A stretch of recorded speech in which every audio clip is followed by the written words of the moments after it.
Welcome to Suburban Warrior, the podcast that will impact, inspire, and empower you to transform your mindset and become the badass warrior that you are. I'm your host and fellow warrior, Crissy Pfeiffer, former clinician and corporate marketing exec turned multi-passionate entrepreneur, performance and life coach, and mom to 4 not-so-little warriors. Each week, I will bring you honest conversations with inspiring guests to share their stories of resilience, optimism, success, and simple yet effective strategies so that you transform your thoughts and change your behavior to get the results you want in your life. You will be empowered to take action, warrior up, and believe in you. Let's do this.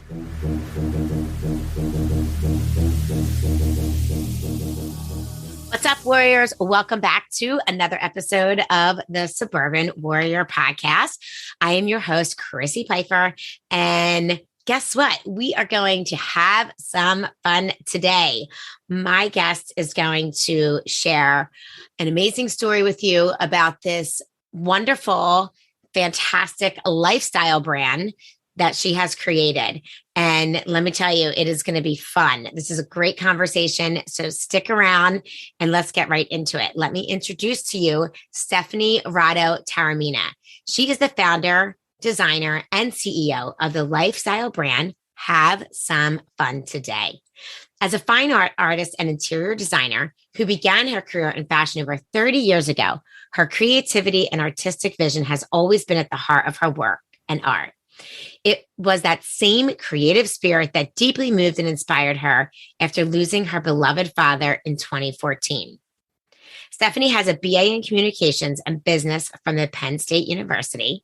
She then continued on to Parsons School of Design, where she earned a BFA in fashion design and went to work on 7th Avenue for several years before starting her own soft furnishing and loungewear brand called Rado Ltd., where she sold her pieces to high-end stores across North America like ABC Carpet and Home, Gumps, and Portico.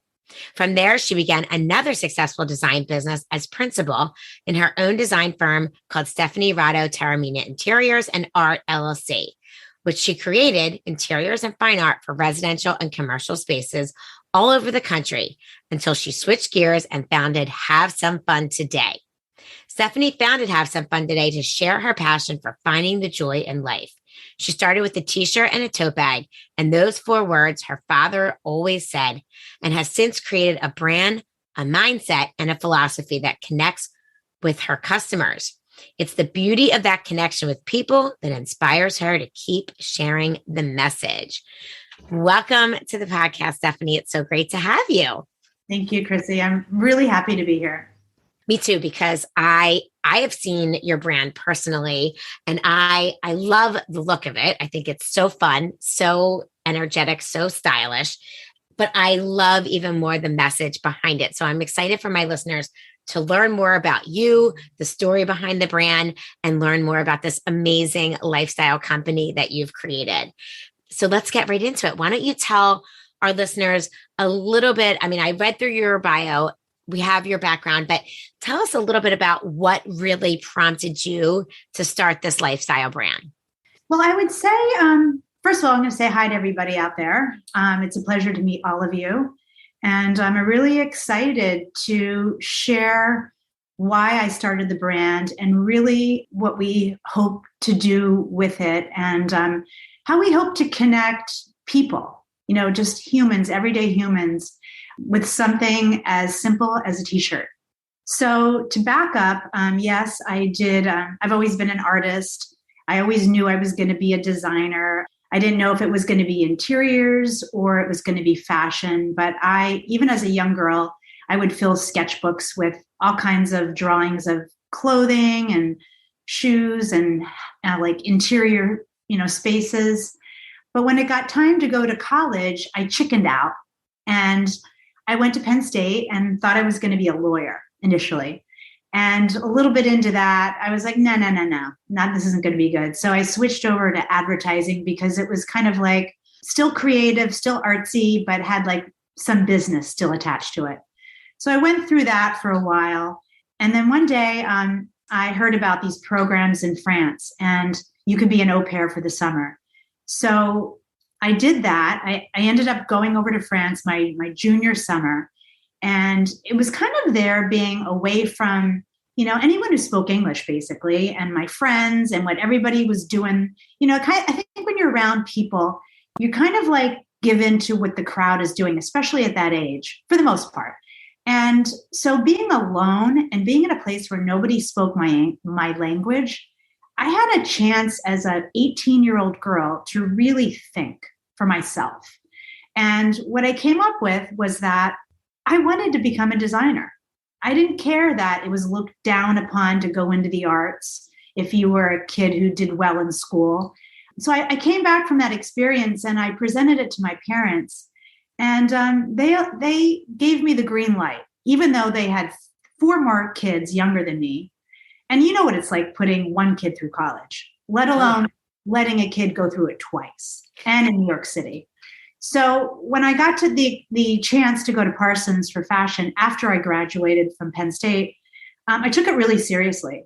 I felt that was like my job, and I was in school with a lot of kids who were a lot younger than me. That was their first college experience. So they were, kind of messing around being like your typical college kid while I was like looking at this like a job.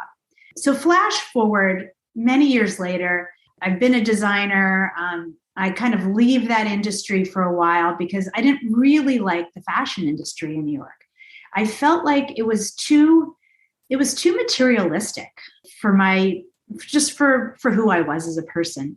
So I left that, and I know that my dad was disappointed.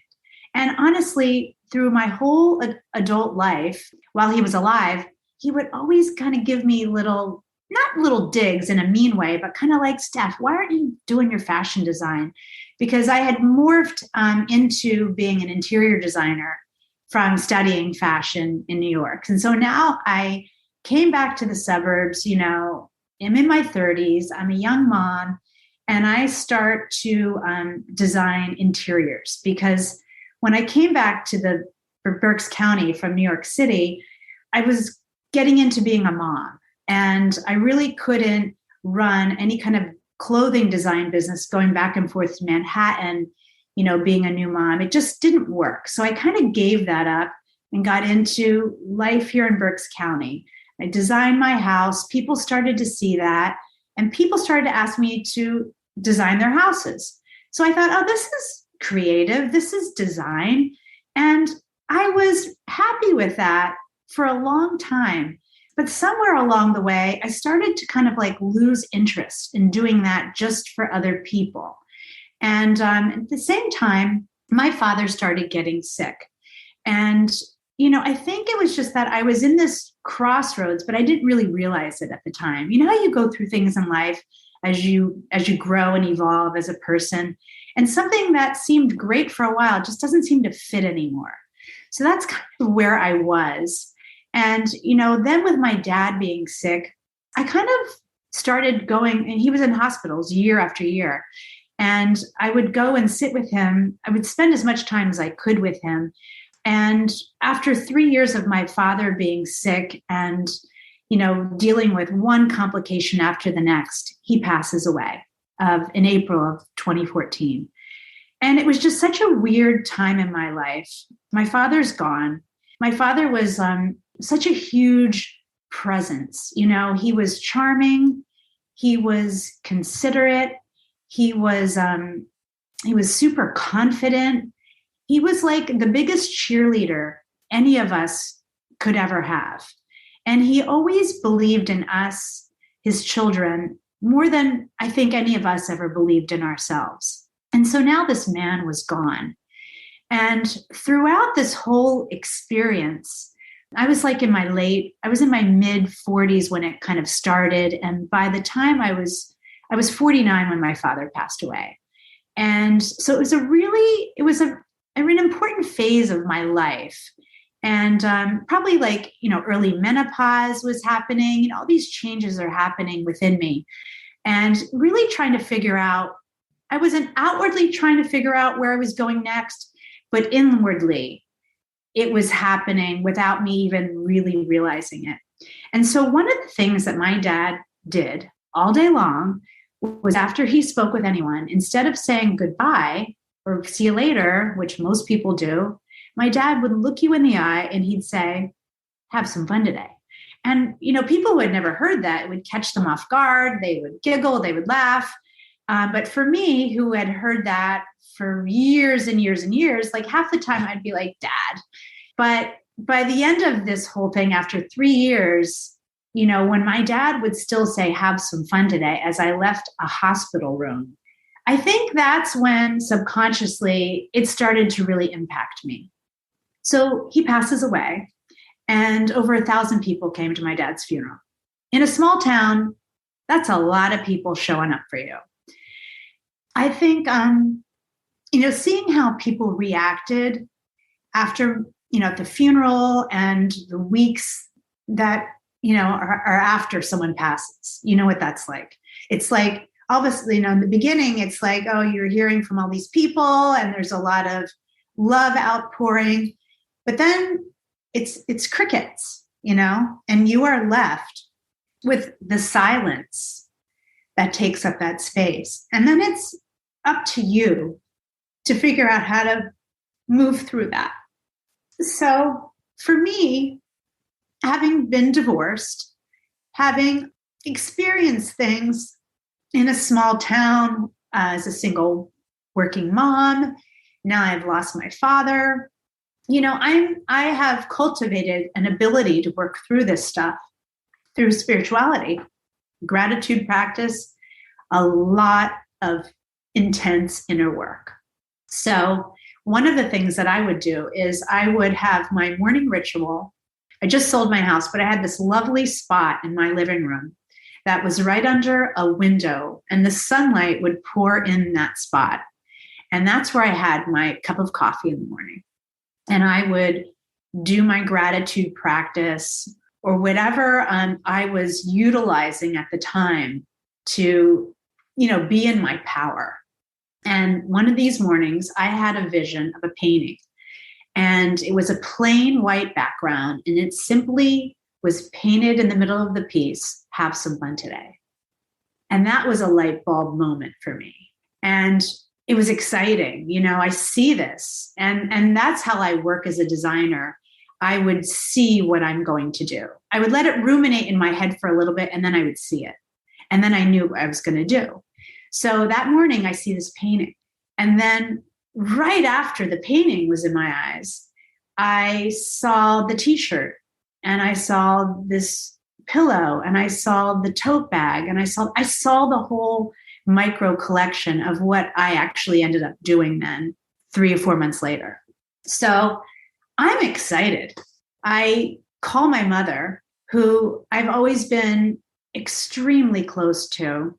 And this is not foreign to her that I would call her and tell her I'm going to do something and then actually do it. That's kind of how I operate. And so I called her and I explained to her what I was going to do. And I said, I'm starting a brand. And honestly, I don't think she realized really where it was going to go. And I don't think I did either. I thought I was seeing like an Etsy shop, to be honest. And it was never an Etsy shop. I think I had an Etsy shop for like 2 months. And then I was like, this isn't working for me. But I immediately went to Manhattan, kind of went back to my roots, found, different people, because what I didn't realize was that picking all of these different things to do was going to entail me finding lots of different manufacturers. So it's a very different thing than if you just want to make t-shirts, you got one manufacturer. But if you want to make a lifestyle brand, you're dealing with a lot more stuff happening. So that's really what it came out of. It came out of like these thoughts about my dad and what he was really trying to say. I never really understood it before. I just thought it was another silly thing my dad was coaching me on about. I mean, my father was a coach. My father was a teacher. My father was a psychology major, but he was also a very successful businessman.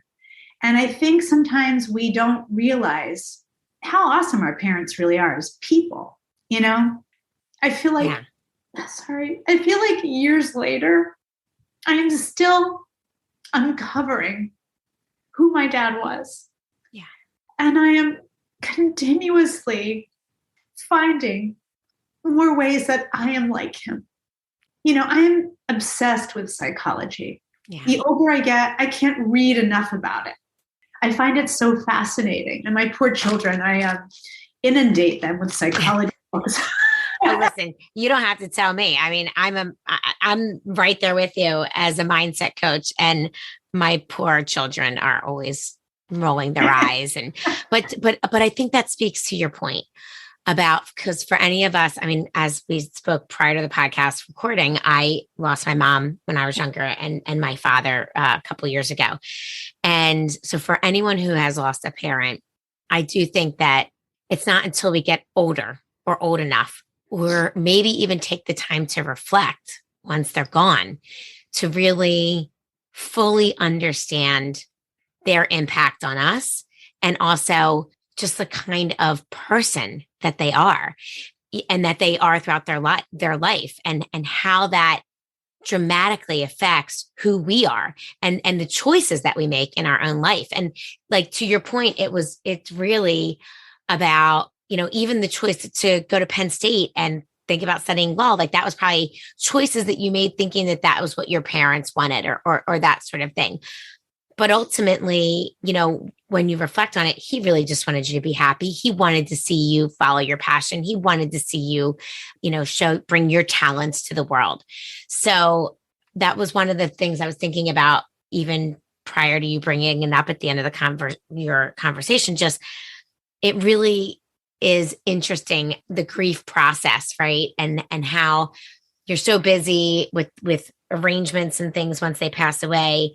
And then it's in that quiet in the couple weeks after that you really start to grieve, and in all of the moments after, forever and ever and ever. It like never stops, right? The other thing I wanted to talk about that you were mentioning is just how you started to really, your life unfolded, and your practice of gratitude, and finding the quiet space, right? Finding a space that makes you feel good, owning a place that where you said you could be in your power. And I love that, because I think that it's so important for all of us to take that quiet time. And now more than ever, we have to really force it. It has to be forced quiet time, because the moment something's not happening in our life, we pick up our phones and we start scrolling. And it's what we all do. It's by habit, right? It's literally by habit now. I do it. My kids do it. My husband does it. So like everyone at the grocery store does it. I mean, you're like in line and everyone's on their phone. But if you can force that quiet time, that's when the downloads come, right? That's when spirit, that's when energy, that's when the universe speaks to us. But we can't, and that's where all of the creativity and the things that we're supposed to hear come. But if we don't take that quiet time and allow ourselves to be in that power, I think we miss out on it. Yeah. I mean, I think that you have to, here's the deal. I have done a lot of work, a lot of inner work for a long time. I am aware, as Yes. you are, Yes. of these, I wouldn't want to call them rules, but they are ways that we know work to help us connect. Yes. It's not always possible. I get it. Like for the past couple years, prior to just about a month ago, I had ramped up how hard I was working. I had an opportunity to be on QVC. That happened in 2020. Unfortunately, literally the day before I was supposed to be on, that's when they went off the air, which was fine. We persevere through, letdowns. But I felt like the timing was crucial. It was a time where I had to capitalize on what was happening for my brand. So I dug deep and I worked harder. Yeah. And, I wouldn't see friends. I didn't go out anymore. I didn't even, like, a Friday night to me just didn't exist anymore. It was like me and my brand and all the things that I had to keep doing, and my health, I was really good about that. And so there are times when you just can't, you make a decision that, okay, right now this is going to outweigh this, but I'm aware that I need to not live in that space. So it's funny because just up until a couple months ago, I was that busy and I was really getting stuck on some things. Like I knew certain things I want to do with the brand, but I didn't have enough freedom to just be, to just get that downtime. And it's funny, but like a couple weeks ago, I just moved and I literally am so uprooted right now that I can't get to certain things that I used to do. So it has forced this a little bit of downtime on me. And the good thing is I spent all last weekend designing like 5 new, very technical bags. But I was like, whoa, where did that come from? You know, it came from having a little space and a little downtime. Exactly. I love that.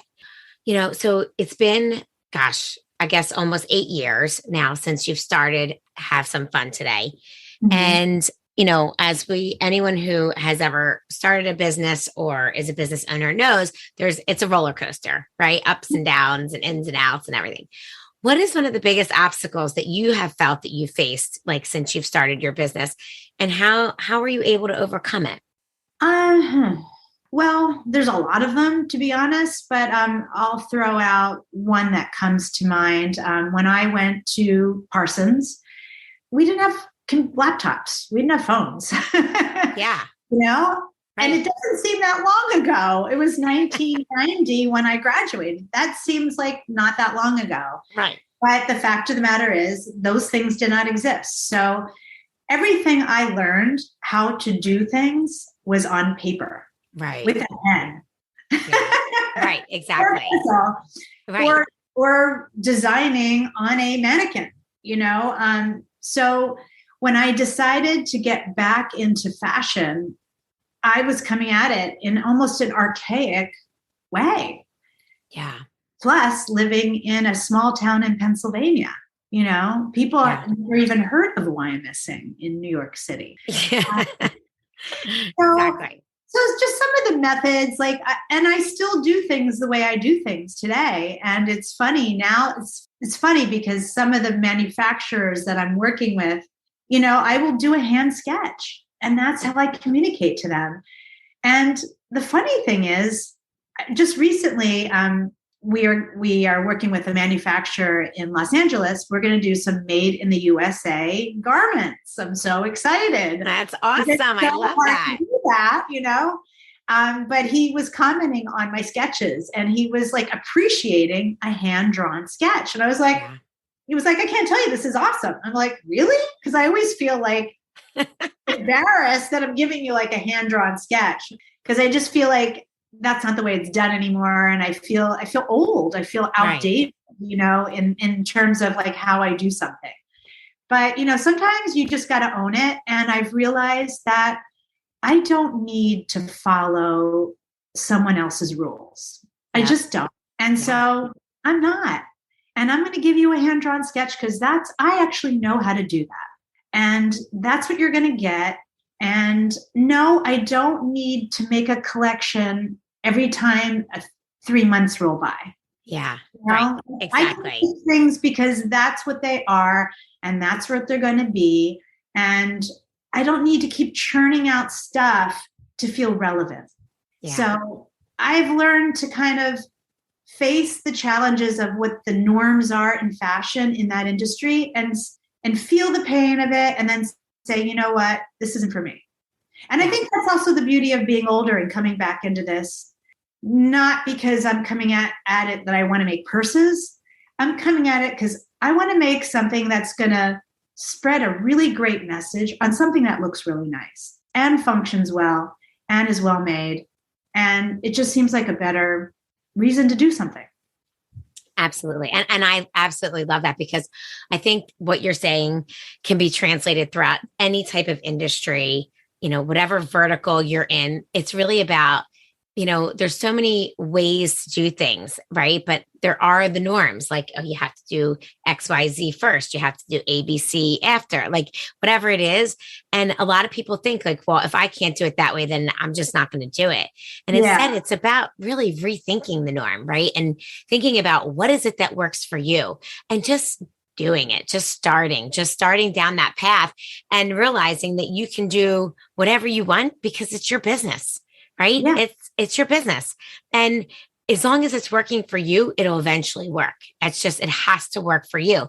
Trying to fit into someone else's schedule or someone else's lineup of putting out, clothes every season or whatever it may be, may not work for you. And then that may not, your business may not be sustainable if it's not working for you. Right. So it's just kind of getting out of that headspace and realizing, wait, I got this. I can do whatever it is I want. Yeah.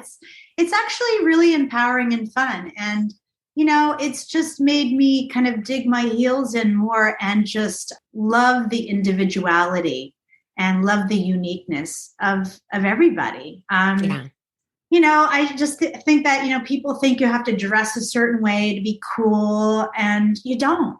You know what I mean? Like, you can. It's just got to look good on you. That's it. Yeah, right? You got to feel good. You got to look good. Yeah. You got to feel comfortable. You got to feel comfortable. Exactly. And so I've learned a lot of things like that through doing this business. And it's just reinforced stuff I already felt inside, but never had a chance to really, really live it in the same way. I love it. And I love that you're able to live it now that you're following your passion. So tell me, what do you think is the power behind this message, right? Your father said it all the time after leaving someone or finishing up a conversation. And I love that you said you were sort of like almost annoyed by it when you're little and like, oh, Dad, what are you saying? And now you've come to appreciate this phrase so much that you've created a lifestyle brand. So obviously it means so much to you. How do you think that power of that message has impacted the people that are buying your brand and wearing those clothes and carrying those totes? Well, honestly, I talk to people all the time. And I randomly, a lot of people don't know this, but my cell phone number is the customer service number. So people, when they do reach out to me, they don't know they're talking to the founder of the brand. They just think that they're talking to the customer service person. And just the other day, I answered the phone and this woman, she's like, is this Have Some Fun Today? And I was like, yes. And she just got into her story. She was like, telling me about how she bought something and she used Affirm, where that thing where you can spread out your payments. And she told me, it declined her card and that she lost her card. This whole crazy story, but it's not crazy. It happens to all of us, right? Right. So she's telling me the story. And then in the middle of the story about the credit card, she's like, but I have to tell you, I get so many compliments whenever I wear your brand. And she doesn't know it's me. She's like, the brand. Yeah. And going on and on. She's like, I went out to lunch and all these people are like, I love your shirt. I love your shirt. And I'm listening to this and I'm like, just like, it's so adorable to me. Yeah. And I say to her, I said, I'm just going to stop you here for a second. I don't know if you know it, but I'm Stephanie and I'm the founder of the brand. She's like, oh my God, are you serious? And I'm like, no, Love it. And I said, I don't know. I said, I love hearing this and I really appreciate it. But do you know like the story behind the brand? She's like, no. So she didn't even know the story, but she like saw it and wanted it. You know what I mean? Right. Of course. So she's like, so I told her the story and she's like, oh my God, that makes me love it even more. And the bottom line is she's like, your stuff makes people feel happy. That's what this woman said to me. Right. And our mission, because I've kind of gone over that. When you start a company, you have to have your mission statement and and all this stuff. All part of the business plan, right? Yeah. So our mission is to make people smile. So you're walking down the street or wherever, and you have a shirt on, that says Have Some Fun Today. People are looking at you as they pass you by. And so basically, you are without even realizing it, wishing everybody you pass to have some fun today. Yeah. So guess what? People are looking at you. They're smiling at you. Yeah. You're smiling at them because all these people are smiling at you. It makes people smile. And it's contagious. That is powerful. Yes, it is. That's what the brand's about before anything else. I love it. I love it. It's so simple. It's so simple and so powerful. And there is brilliance in simplicity. Absolutely. I love it. So for those of that are listening that don't know your brand, tell us, I know it's some clothes. I've seen the workout gear, totes. Tell us, what does the brand encompass? Like if they go on your website, What are they going to find? Well, if they go on the website, they'll find t-shirts, first of all. They'll find sweatshirts, hoodies, baseball hats, lots of handbags. I love handbags. And I have come to really have a thing for designing the handbags. It's probably our biggest category right now. Awesome. Love that. Yeah, like, here's the thing about the handbags. Like, at first we were doing the totes, and the Luxe tote is like our best seller. We've been doing that year after year. We've improved it over time. Like, through the pandemic, we decided our stuff should be sustainable. That was one of the things that really hit me during the pandemic. Like, okay, like, let's think about not only, we're doing a good thing by spreading all this goodwill, but let's look at our stuff and how we're making it. Yeah. And so we switched over to recycled canvas and natural materials. And anywhere we could use organic, we do that as well. So that's another component of the new products that we're making. It's really hard to switch over to be sustainable overnight. Yeah. It's a costly endeavor. And we're obviously a very small company. But anyway, back to the handbags. A woman, we like handbags. I love designer handbags. And as I was doing this, I was like, I want a real designer handbag. And how cool would it be that instead of it being some fancy brand that charges thousands and thousands, why don't I not do that, but still make it have everything that they have? And we're going to put on there, have some fun. We're going to share a positive message that is inclusive, not exclusive. Yeah. And so that is what we're doing with our designer handbags. So that's what you'll find. And coming soon. Oh, good. I love it. I love a good coming soon. What's next? What is like in the works for us now? As people who are in supply chain industries know, things are taking forever, but we do have some great things coming. Unfortunately, they're not going to come here until July. I realize that every time there is a delay, not to panic. I do believe that delays can sometimes be beneficial. So I'm going to just ride it out. But we have, I'm an artist. And so one of the other things that came out of the pandemic was me freely doing my art and expressing have some fun today in my abstract art style. So that is going to be printed on a limited edition t-shirts, hoodies, and a crew neck sweatshirt. And that's going to be made in the US, which I'm really excited about. And we are going to be selling them only exclusively through our website. So that'll be really cool. Awesome. And then we've designed a print, and we're doing bright colors because for the first 8 years, we were pretty much black and white. And then, over the past couple of years, I had a lot of customers and different people saying, oh, I want to see colors. So I thought, what, with this whole art thing, so we are doing vivid color. So the prints are going to be in color. The art sweatshirts are going to be color. And so we're going into a whole new phase of color. And I'm just really excited about that and where that's going to go. That is awesome. I love color. I love wearing color. I think that's such a great idea and so fun because it goes right along with the brand. Yeah. Oh my gosh, I love it. Well, Stephanie, thank you so much for joining us today. I loved hearing this story and for you sharing so vulnerably about how Have Some Fun Today came about. I think it's so powerful and I love the message. And I would encourage all of my listeners to check out Stephanie's lifestyle brand, Have Some Fun Today, on their website. Check it out. Get yourself a t-shirt, sweatshirt, a purse, whatever it may be, because I can tell you when you're wearing something that tells you to have fun today, it is an amazing reminder that you should be present. We all get this one life, and whatever is happening in your life at that moment, you know what? Put it in perspective and just let's try to have some fun, right? Absolutely. So thank you so much, Stephanie. You can find her on Instagram at HSFT _. But if you type in the tagline, you'll find us. It'll come in. Have some fun today. Check out our website. Stephanie, thank you so much for joining us. And guys, we will be back next week with an amazing warrior story for you. Until then, have a great week and have some fun today. Thanks so much. Talk to you next week. Thank you.